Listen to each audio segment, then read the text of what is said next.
மருத்துவ அறிவியல்ல ஜான் குட்ஸரோடைய மிக முக்கியமான பணிகள் என்னென்னன்றத பார்க்கலாம். ஜான் குட்ஸர் ஸ்காட்லாண்டை சேர்ந்த ஒரு உடற்கூறியல் நிபுணர். இவர் 1814 மார்ச் 20 அன்னைக்கு ஸ்காட்லாண்டோடைய ஃபைஃப்ல இருக்கிற ஆன்ஸ்ட்ரதர்ல பிறந்தாங்க. இவர் 1835ஆம் ஆண்டு அந்த ஸ்காட்லாண்டோடைய எடன்பிரால இருக்கிற யூனிவர்சிட்டி ஆஃப் எடன்பிரா மெடிக்கல் ஸ்கூல்ல மருத்துவ படிப்பை முடிச்சாங்க. அதை தொடர்ந்து ஜான் குட்ஸர் இவர் பிறந்த ஆன்ஸ்ட்ரதருக்கே போய் மருத்துவ சேவையில் கொஞ்ச காலம் ஈடுபட்டு வந்தாங்க. இந்த நிலையில் இவர் மனித பற்களை பற்றி ஆராய்ச்சி செய்ய தொடங்கியிருந்தாங்க. அந்த ஆராய்ச்சிக்காக இவர் சின்ன சின்ன குழந்தைகள் ஆரம்பித்து முதியவர்கள் வரைக்கும் அனைத்து வயதினரினுடைய சடலங்களை சேகரித்து அந்த சடலங்களை அறுத்து அதில் இருக்கக்கூடிய தாடைகளையும் பற்களையும் ஆராய்ந்து வந்தாங்க. அப்போ தான் இவர் டெசிஜுவஸ் டீத் ஆனது பெர்மனன்ட் டீத்தோடைய பேரண்ட்ஸ் கிடையாது அப்படின்றத கண்டறிஞ்சாங்க. அதாவது பொதுவாக குழந்தைகளுக்கு டெசிஜுவஸ் டீத் அப்படின்ற பால் பற்கள் தான் ஆரம்பத்தில் வளர ஆரம்பிக்கும். பின்னர் குழந்தைகளுக்கு ஒரு 5-6 வயசு ஆக ஆரம்பித்ததுக்கு அப்புறமா கொஞ்சம் கொஞ்சமாக பால் பற்களானது விழுந்து அதே இடத்துல பெர்மனன்ட் டீத் அப்படின்ற நிரந்தர பற்களானது வளர ஆரம்பிக்கும். அந்த காலத்தை பொறுத்த வரைக்கும் இந்த பால் பற்களானது வளரக்கூடிய இடத்துல நிரந்தர பற்கள் வளர்றனால பால் பற்கள் தான் நிரந்தர பற்களினுடைய பெற்றோர் பேரண்ட்ஸ் அப்படின்னு கருதினாங்க. அது மட்டும் இல்லாமல் அந்த பால் பற்கள் தான் நிரந்தர பற்கள் வளர்றதுக்கு காரணமாக இருக்குது அப்படின்னும் கருதினாங்க. இந்த நிலையில தான் ஜான் குட்ஸர் இது உண்மை கிடையாது, உண்மையிலேயே பால் பற்களானது நிரந்தர பற்களினுடைய பெற்றோர் கிடையாது அப்படின்றத கண்டறிஞ்சாங்க. எப்படின்னா இவர் குழந்தைகள் ஆரம்பித்து முதியவர்கள் வரைக்கும் அனைத்து வயதினரினுடைய சடலங்களை அறுத்து அந்த தாடைகளை நுண்ணிப்பாக ஆராய்ந்து வந்தாங்க. அப்போ தாடைகள் எலும்புகளுக்குள்ள, அதாவது தாடை எலும்புகளுக்குள்ள இவர் பார்க்கும்போது இந்த பால் பற்கள் வேறிட்டு வரக்கூடிய இடமும் அதே சமயம் இந்த நிரந்தர பற்களினுடைய வேறிடக்கூடிய இடமும் வேறுபடுது. இப்போ ஒரு இடத்துல இருந்து பால் பற்கள் விழுந்தா அதே இடத்துல நிரந்தர பற்கள் வளர்றது உண்மைதான். ஆனால் அது வளர ஆரம்பிக்கக்கூடிய அடிப்பகுதி அந்த எலும்பு, அந்த இடத்துல பால் பற்கள் விழுந்த உடனே அந்த இடத்துல இருந்து நிரந்தர பற்கள் வளர்றது கிடையாது. அதாவது இப்போ ஒரு பல் இருக்குன்னா அந்த பல் அதுதான் பால் பல் அப்படின்னு வச்சுக்குவோம். அது விழுந்த பிறகு அதே இடத்த நிரந்தர பல் நிரப்பும். ஆனால் இந்த இடத்துல ஒரு விஷயம் என்னன்னா, இது சரியாக இருந்தாலும் அந்த பால் பல் வளர்ந்து வரும்போது அதனுடைய வேர் இருந்த அதே இடத்துல நிரந்தர பற்கள் இருக்கிறது கிடையாது அப்படின்றத இவர் உறுதிப்படுத்தினாங்க. அதாவது அதே இடத்துல இருந்து அது அதாவது அந்த பால் பல் விதை போடுற மாதிரி அந்த விதையிலிருந்து நிரந்தர பல் வர்ற மாதிரிலாம் கிடையாது. பால் பல் தனியாக வளருது, அப்படி வளர்ந்து ஒரு இடத்த நிரப்புது. இப்போ அதே இடத்துக்கு நிரந்தர பல் போட்டியிடும். அப்படி போட்டியிட்டு உள்ள இருந்து நிரந்தர பல் அந்த இடத்த நோக்கி வளர ஆரம்பிக்கும். அப்படி வளர ஆரம்பிக்கும் போது அந்த நிரந்தர பல் தான் பால் பல்லினுடைய வேற கொஞ்சம் கொஞ்சமாக சேதமாக்குது. அப்படி சேதமான பிறகு பால் பற்களானது ஆட ஆரம்பித்து விழுந்துடும். விழுந்த பிறகு அந்த இடத்துல அந்த பெர்மனன்ட் டீத் ஆனது வளர்ந்துடும். ஸோ இந்த ஒரு விஷயத்தை இவர் தான் கண்டறிஞ்சாங்க. ஸோ அந்த காலத்து நம்பிக்கையை இவர் உடைச்சாங்க. அதாவது பால் பற்கள் தான் நிரந்தர பற்களினுடைய பேரண்ட்ஸ் அப்படின்ற அந்த ஒரு கருத்தை இவர் பொய்யாக்கி உண்மையிலேயே பால் பற்களுக்கும் நிரந்தர பற்களுக்கும் சம்மந்தம் கிடையாது. இன்ஃபேக்ட் சொல்லப்போனால் பால் பற்களானது ஆடி விழுவுறதுக்கு காரணமே நிரந்தர பற்கள் தான். நிரந்தர பற்கள் வளர ஆரம்பிக்கும் போது பால் பற்களினுடைய அந்த வேரை டேமேஜ் பண்ணுது. அப்போ அதன் மூலமாக தான் அந்த பால் பற்கள் விழவே செய்யுது. அது விழுந்த பிறகு அந்த இடத்த இந்த நிரந்தர பற்கள் அடைச்சிருது. ஸோ இவர் உறுதிப்படுத்தினாங்க. இப்போ இன்னொரு விஷயத்தையும் இவர் சொன்னாங்க. இப்போ உண்மையிலேயே பால் பற்களானது அந்த பெர்மனன்ட் டீத்தோடைய பேரண்ட்ஸாக இருந்தது அப்படின்னா அந்த பால் பற்கள் விழுந்த பிறகு தான் நிரந்தர பற்கள் வளரணும். ஆனால் இந்த மாதிரி நடக்காது. மனிதர்களை பொறுத்த வரைக்கும் பால் பற்கள் வளர்ந்து குறிப்பிட்ட வயசில் அந்த பால் பல் விழலை அப்படின்னா கூட அந்த இடத்துல நிரந்தர பற்கள் வளர ஆரம்பிக்கும். அப்படி வளரும்போது பால் பல் அதே இடத்துல அப்படியே இருக்கும். ஆனால் நிரந்தர பல் கோணையாக வளரும். அதாவது ஒரே மாதிரி வளராமல் அந்த இடத்துல பால் பல் இருக்கிறனால கொஞ்சம் தள்ளி நிரந்தர பல் வளரும். இப்போ கொஞ்சம் தள்ளி நிரந்தர பல் வளரும்போது அதுக்கு பக்கத்தில் இருக்கக்கூடிய இன்னொரு நிரந்தர பல் கொஞ்சம் தள்ளப்படும். அப்படியே அதுக்கு பக்கத்தில் இருக்கக்கூடிய இன்னொரு பல் தள்ளப்படும். இப்படியே தள்ளப்பட்டு பல் கோணமானே ஆயிரும். ஸோ இந்த ஒரு விஷயத்தையும் இவர் விளக்கினாங்க. இது எல்லாத்தையுமே விளக்கி இவர் 1839ஆம் ஆண்டு on the origin and development of the pulps and sacs of the human teeth அப்படின்ற டைட்டிலில் அதை ஒரு ரிசர்ச் ஒர்க்காகவே எழுதி வெளியிட்டாங்க. இதில் தான் இவர் வந்து பற்களினுடைய தோற்றம் மற்றும் வளர்ச்சி பற்றி குறிப்பிட்டிருந்தாங்க. இது மிகப்பெரிய ஒரு விஷயமா இருந்தது. அதுக்கப்புறமா இவர் வந்து காம்பவுண்ட் மைக்ரோஸ்கோப் அப்படின்ற நுண்ணோக்கியை வச்சு செல்களை பற்றி ஆராய்ச்சி செய்ய தொடங்கியிருந்தாங்க. அந்த காலத்தில் தான் குறிப்பாக வந்து 1838ஆம் ஆண்டு தான் ஜெர்மனியை சேர்ந்த ஒரு தாவரவியலாளரான மெத்தேயஸ் ஜேக்கப்ஸ் லேடன் அவரும் அதே ஜெர்மனியை சேர்ந்த மருத்துவரும் உடலியல் நிபுணருமான தியோடர் ஸ்வான் இவரும் இந்த 2 நபர்களும் இணைஞ்சு செல் கோட்பாட்டை வந்து தெரியப்படுத்தினாங்க. அதாவது தாவரங்களில் ஆரம்பித்து விலங்குகள் வரைக்கும் அனைத்துமே வந்து சின்ன சின்ன நுண்ணிய செல்களால் ஆனது அப்படின்றத இவங்க கண்டறிஞ்சு சொல்லியிருந்தாங்க. இது மிகப்பெரிய ஒரு விஷயமா இருந்தது. அப்போ இந்த செல்கள் பற்றின ஆராய்ச்சி வந்து பல்வேறு நாடுகளில் இருக்கக்கூடிய பல்வேறு விஞ்ஞானிகள்னால ரொம்ப ஆர்வத்தோட பண்ணப்பட ஆரம்பிச்சிருந்தது. அது மாதிரி தான் ஜான் குட்ஸரும் வந்து இதை பற்றி ஸ்காட்லாண்டில் வந்து ஆராய்ச்சி பண்ண தொடங்கினாங்க. குறிப்பாக நுண்ணோக்கியை வச்சு ரொம்ப நுணுக்கமாக இந்த செல்களெல்லாம் 1840களில் இவர் ஆராய்ந்து வந்தாங்க. அப்போ தான் ஒரு விஷயத்தை இவர் வந்து உறுதிப்படுத்தினாங்க, கன்க்ளூட் பண்ணாங்க.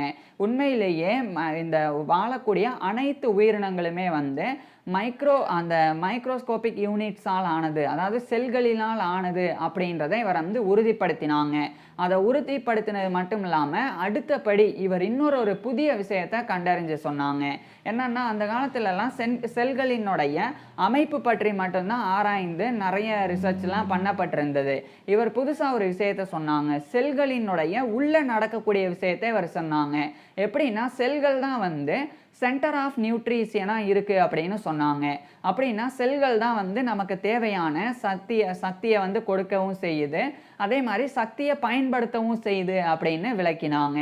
இதை புரிகிற மாதிரி சொல்கிறேன். இப்போ வந்து நம்ம உணவை உட்கொள்கிறோம், இப்போ சர்க்கரையை சாப்பிட்றோம் அப்படின்னா அதில் இருக்கக்கூடிய குளுக்கோஸ் அதை வந்து லிவர் செல்ஸ், கல்லீரல் செல்களானது உட்கொள்ளும், அதை வந்து பயன்படுத்தும். குளுக்கோஸை பயன்படுத்தி அதை கிளைக்கோஜனாக வந்து லிவரில் வந்து ஸ்டோர் பண்ணிடும். இப்போ நமக்கு ஆற்றல் தேவைப்படும் போது, உதாரணத்துக்கு நம்ம கையை தூக்குறோம் அப்படின்னா அப்போ தசைகள் வந்து விரிஞ்சு சுருங்கும். ஸோ அப்படி சுருங்கி விரியும். ஸோ அந்த மாதிரி நடக்கிறதுக்கு தசை செல்கள் தான் காரணம்.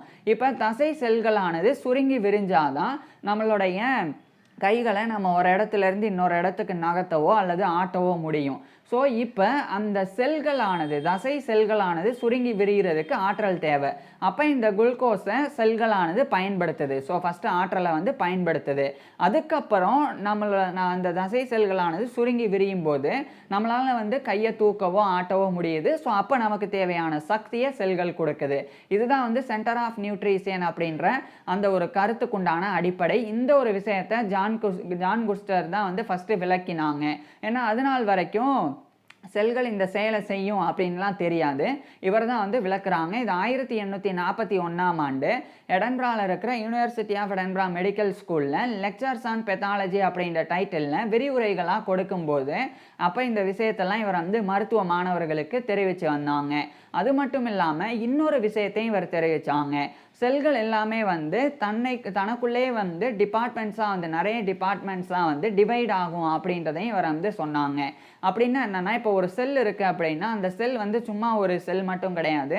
அந்த செல்லுக்குள்ளேயே நிறைய துறைகள் இருக்குது, நிறைய பகுதிகள் இருக்குது. இப்போ ஒரு செல் இருந்தால் அந்த செல்லினுடைய ஒரு பகுதி வந்து சுவாசிக்கும், இன்னொரு பகுதி வந்து உணவை உட்கொள்ளும், சக்தியை வந்து உட்கொள்ளும், இன்னொரு பகுதி வந்து கழிவுகளை வந்து வெளியிடும், இன்னொரு பகுதி வந்து புதிய செல்லை உருவாக்கும். ஸோ இப்படி ஒரு செல்லுக்குள்ளேயே இவ்வளோ விஷயங்கள் நடக்கும் அப்படின்றதையும் இவர் வந்து கண்டறிஞ்சு சொன்னாங்க. இதெல்லாமே வந்து 1841 மற்றும் 1842 இந்த காலகட்டத்தில் லெக்சர்ஸ் ஆன் பெத்தாலஜியாக இவர் வந்து கொடுத்து வந்தாங்க. இதெல்லாம் வந்து மிகப்பெரிய ஒரு விஷயமா இருந்தது. எந்த அளவுக்குன்னா 1858 இந்த காலகட்டத்தில் ஜெர்மனியை சேர்ந்த ஒரு மருத்துவரான ருடால்ஃப் பெர்ச்சாவ் அப்படின்றவர், அவர் ஒரு நோயியல் நிபுணரும் கூட. அந்த ருடால்ஃப் பெர்ச்சாவ் வந்து செல்லுலார் பெத்தாலஜி அப்படின்னு ஒரு ஒர்க்கை வெளியிட்டிருந்தாங்க. அதில் ஒரு முக்கியமான கருத்தை சொன்னாங்க. அதுதான் வந்து ஆம்னிஸ் செல்லுலா ஈ செல்லுலா, அதாவது எல்லா செல்களிலும் எல்லா உயிரணுக்களுமே வந்து இன்னொரு உயிரணுவிலிருந்து தான் வர முடியும். உயிரணுக்கள் இல்லாமல் ஒரு புதிய உயிரணு வந்து உருவாக முடியாது. இதுதான் வந்து கருத்து. இது வந்து செல் தியரியில் புரட்சியை ஏற்படுத்தின கருத்து. ஏன் அப்படின்றத சும்மா ஷார்ட்டாக சொல்கிறேன். அந்த காலத்துலலாம் ஸ்பான்டேனியஸ் ஜெனரேஷன் அப்படின்ற கருத்து தான் ஏற்றுக்கொள்ளப்பட்டிருந்தது. ஸ்பான்டேனியஸ் ஜெனரேஷன் அப்படின்னா இப்போ ஒரு ஒரு மாவு பொருள் வந்து இருந்ததுன்னா அந்த மாவுலேருந்து தானாகவே வந்து ஃப்ளவர் இன்செக்ட் அப்படின்ற அந்த அதாவது ஃப்ளவர் பீட்டல் அப்படின்ற மாவு வண்டுகள் அது தானாகவே வந்து மாவுல இருந்து உருவாகிரும் அப்படின்ற கருத்து இருந்தது. ஆனால் இந்த ஒரு ஆர்னி செல்லுலாம் ஈ செல்லுலாம் அப்படின்ற கருத்து என்ன சொல்லுதுன்னா, ஒரு உயிரில் இருந்து தான் இன்னொரு உயிர் வந்து தோன்ற முடியும். ஸோ ஒரு உயிர் இல்லாமல் இன்னொரு உயிர் தோன்ற முடியாது அப்படின்றத அது தெரிவிச்சுது. இது உறுதியும் ஆனது. எப்படின்னா இப்போ அந்த மாவு வந்து மூடி வச்சிருந்தாலும் அதில் வந்து வண்டுகள் வந்து வந்திருக்கும். அதை பார்க்க முடியும். அந்த காலத்துலலாம் பெருசாக வந்து நுண்ணோக்கிலாம் இல்லாதனால அதை நுணுக்கமாக ஆராய முடியல. ஆனால் பிற்காலத்தில் தான் தெரிய வந்தது. மாவில் எப்படி புழுக்கள் வந்து போகுது, அதான் வண்டுகள் வந்து போகுது. நல்லா மூடி வச்சா கூட திறந்து பார்க்கும்போது கொஞ்சம் நாளுக்கு பிறகு அதில் வண்டுகள் இருக்குது அப்படின்னா அதுக்கு முக்கியமான காரணம் என்னன்னா, மாவை வந்து நம்ம மூடுறதுக்கு முன்னாடியே காற்றுல வண்டுகளினுடைய சின்ன சின்ன முட்டைகள் வந்து இருந்தால் அது போய் மாவில் போய் விழுந்துடும். அதை நம்ம அறியாமலே மாவை வந்து மூடி வச்சிருவோம். இப்போ மாவு தான் வந்து வண்டினுடைய அந்த முட்டை உடைஞ்சு அதிலிருந்து வண்டுகள் வர்றதுக்குண்டான ஒரு சிறந்த சூழல். ஸோ அந்த சூழல் அங்கே இருக்கிறனால நம்ம மூடி வச்ச பிறகு அதிலிருந்து அந்த முட்டை வந்து முட்டையிலிருந்து அதாவது அந்த வண்டுகள் வந்து வெளியே வந்துடும். ஸோ அப்படி தான் வந்து மாவை திறந்து பார்க்கும்போது வண்டுலாம் இருக்குது. ஆனால் அந்த காலத்துலலாம் இந்த புரிதல் இல்லை. அதனால அது தானாகவே உருவாகும் அப்படின்னு அந்த காலத்தில் அறியப்பட்டது. அதுதான் ஸ்பான்டேனியஸ் ஜெனரேஷன் அப்படின்றது. ஆனால் இந்த கருத்துக்கு எதிராக தான் ஒரு உயிர் இல்லாமல் இன்னொரு உயிர் வர முடியாது அப்படின்னு சொல்லி ருடால்ஃப் பெர்ச்சா வந்து சொல்லியிருந்தாங்க. அவர் சொல்லும்போதே ஒரு விஷயத்தை டெடிகேட் பண்ணாங்க. நான் இந்த விஷயத்தை கண்டறிகிறதுக்கு முக்கிய காரணமே ஜான் குட்சர் தான் அப்படின்னு சொல்லி. ஏன்னா ஜான் குட்சர் தான் 3 விஷயங்களை உறுதிப்படுத்தினாங்க. ஒன்று, உண்மையிலேயே எல்லா உயிரினங்களும் வந்து செல்களினால் ஆனது தான் அப்படின்னு உறுதிப்படுத்தினாங்க. அடுத்து செல்ஸ் எல்லாமே வந்து சென்டர் ஆஃப் நியூட்ரிஷன் அப்படின்றத சொன்னாங்க. அதுக்கப்புறமா செல்கள் ஆனது தனக்குள்ளே வந்து நம்பர் ஆஃப் டிபார்ட்மெண்ட்ஸாக டிவைட் ஆகும் அப்படின்றதையும் சொல்லியிருந்தாங்க. இந்த எல்லா கருத்தும் தான் ருடால்ஃப் பெர்ச்சாவுடைய இந்த கருத்துக்கு அடித்தளமிட்டது. அதுக்கப்புறம் தான் செல்கள் பற்றி நுண்கிருமிகள் பற்றிலாம் பிற்காலத்தில் புரிதல் ஏற்பட்டது. ஸோ அது எல்லாத்துக்குமே ஜான் குட்சர் வந்து ஒரு முக்கிய காரணமாக இருக்கிறாங்க.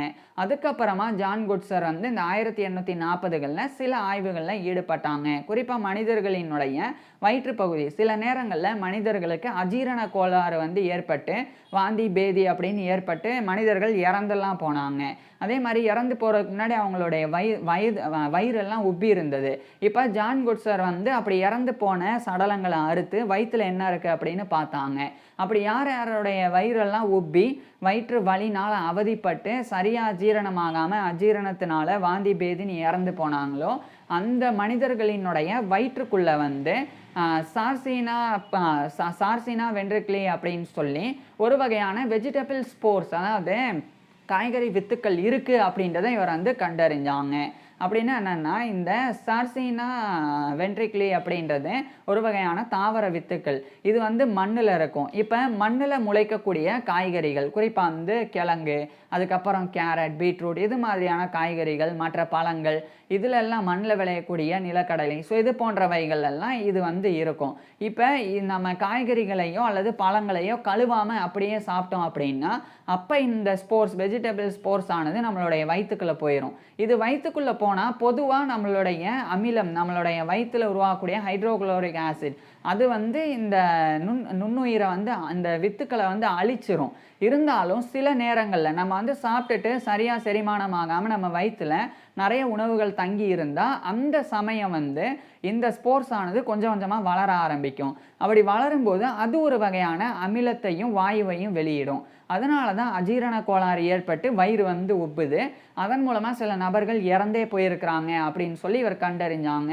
இது இன்னொரு மிகப்பெரிய ஒரு கண்டுபிடிப்பாக இருந்தது. அதை தொடர்ந்து இவர் வந்து பிளசண்டா அப்படின்ற நஞ்சு கொடி அதாவது தாயினுடைய வயிற்றில் இருக்கக்கூடிய கரு அந்த கருவுக்கு ஊட்டச்சத்தை கொடுக்கக்கூடியது பிளசண்டா தான். ஸோ அந்த நஞ்சு கொடி எப்படி வளருது கருவில் அதை பற்றி இவர் வந்து ஆய்வு செஞ்சாங்க. அதுக்கப்புறமா வந்து இந்த போன் அதாவது எலும்புகள் அதனுடைய அமைப்பு எப்படி இருக்குது, அதனுடைய வளர்ச்சி எப்படி இருக்குது, அது வந்து உடஞ்சி போனாலோ வளைஞ்சு போனாலோ அது எப்படி தன்னைத்தானே சரி பண்ணிக்குது அதை பற்றியும் ஆய்வு செஞ்சாங்க. அதுக்கப்புறமா ஆம்பியாக்சிஸ் அப்படின்னு சொல்லி ஒரு கடல் உயிரினம் அதை பற்றியும் இவர் ஆய்வு செஞ்சாங்க. ஏன்னா ஆம்பியாக்சிஸ் அப்படின்றது ஒரு விசித்திரமான உயிரினம். இது முதுகெலும்பு இல்லாத உயிரினம் தான். ஆனால் முதுகெலும்பு உருவாகிறதுக்கு முன்னாடி ஒரு உயிரினத்தினுடைய அந்த முதுகு பகுதி எப்படி இருக்குமோ அந்த ஒரு உடல் அமைப்பை இது கொண்டிருக்கு. அதனால் இதை அடிப்படையாக வச்சு மனிதனுக்கு எப்படி இந்த முதுகெலும்பு உருவாகிருக்கும் அப்படின்றத பற்றி இவர் ஆய்வு செஞ்சாங்க. இந்த ஆய்வுகள் எல்லாத்தையுமே இவர் ஆய்வு செஞ்சு நிறைய ரிசர்ச் ஒர்க்ஸாகவும் வெளியிட்டு வந்தாங்க. அதுக்கப்புறமா இவர் சுப்ராரீனல் அப்படின்ற கிட்னிக்கு மேலே இருக்கக்கூடிய ஒரு பகுதி பற்றி ஆய்வு செஞ்சு வந்தாங்க. சுப்ராரீனல் அப்படின்றது தான் நம்மளுடைய உடம்புல அட்ரினலின், கார்டிசால் மாதிரியான ஸ்ட்ரெஸ் ஹார்மோன்ஸை வெளியிடும். அதன் மூலமாக நமக்கு மன அழுத்தம்லாம் வரும். ஸோ அந்த பகுதியை இவர் ஆய்வு செஞ்சாங்க. அதுக்கப்புறமா தைமஸ் அப்படின்ற பகுதியை ஆய்வு செஞ்சாங்க. தைமஸ் அப்படின்றது குழந்தை பருவத்தில் நோய் எதிர்ப்பு சக்தியை கொடுக்கறதுக்கு உதவியாக இருக்குது. அதுக்கப்புறமா தைராய்டு பற்றியும் ஆய்வு செஞ்சாங்க. தைராய்டு சுரபியானது நம்மளுடைய உடல் வெப்பநிலையை பராமரிக்கிறதுலேருந்து நம்ம சுவாசிக்கிற வரைக்கும் அனைத்துக்கும் உதவியாக இருக்கக்கூடியது. ஸோ இந்த 3 உறுப்புகளினுடைய இந்த சுரபிகளினுடைய ஒட்டுமொத்தமாக அது எப்படி ஒரு கருவாக இருக்கும்போது ஒரு குழந்தையினுடைய உடம்புல இதெல்லாம் உருவாகுது அப்படின்றத பற்றி ஆய்வு செஞ்சாங்க. ஆய்வு செஞ்சு 1846ஆம் ஆண்டு தி சூப்ராரீனல் தைமஸ் அண்டு தைராய்டு பாடிஸ் அப்படின்ற டைட்டிலில் ஒரு ரிசர்ச் ஒர்க்காகவே எழுதி அதையும் வெளியிட்டாங்க. இப்படி ஒட்டு மொத்தமாக இவ்வளோ விஷயங்கள் பண்ணனால அந்த ஸ்காட்லாண்டுடைய எடன்பிராவில் இருக்கிற இவர் படித்த யூனிவர்சிட்டி ஆஃப் எடன்பிரா மெடிக்கல் ஸ்கூலில் இவர் ஒரு ப்ரொஃபஸர் ஆஃப் அனாட்டமி, அதாவது உடற்கூறியல் பேராசிரியராக நியமிக்கப்பட்டாங்க. அப்போ அங்கே இவர் கற்பித்தல் அந்த இன்ஸ்ட்ரக்ஷன்ஸை குவாலிட்டியாக மாற்றினாங்க. மருத்துவ மாணவர்களுக்கு அறிவுபூர்வமாக பல விஷயங்களை கற்பித்து வந்தாங்க. ஸோ இப்பேற்பட்ட நபர் இறுதி 1867 மார்ச் 6 அன்னைக்கு இவருடைய 52 வயசுலேயே இறந்து போனாங்க. ஜான் குட்சர் இறந்து போயிருந்தாலும் இவர் பண்ண ஆராய்ச்சிகள் எல்லாமே மிகப்பெரியது. நான் இவர் பண்ண கொஞ்சம் விஷயங்கள் தான் சொல்லியிருக்கேன். ஆனால் இவர் பண்ண எல்லா விஷயங்களையும் இவருடைய வாழ்க்கை வரலாற்றையும் மொத்தமாக நான் ஏற்கனவே பேசியிருக்கேன். அதை பார்க்குறதுக்கு கீழே டிஸ்கிரிப்ஷனில் லிங்க் கொடுத்துருக்குறேன், கட்டாயமாக பாருங்கள். மேலும் ஜான் குட்சர் பற்றி நீங்கள் என்ன நினைக்கிறீங்க அதை கீழே கமெண்ட்ஸில் சொல்லுங்கள். ஒரு முக்கியமான விஷயம், இப்போ நான் பேசின எல்லா விஷயங்களையுமே டெக்ஸ்ட்டாகவும் டிஸ்கிரிப்ஷனில் கொடுத்துருக்குறேன், வேணும்னா படித்து பார்க்கலாம். தேங்க்யூ.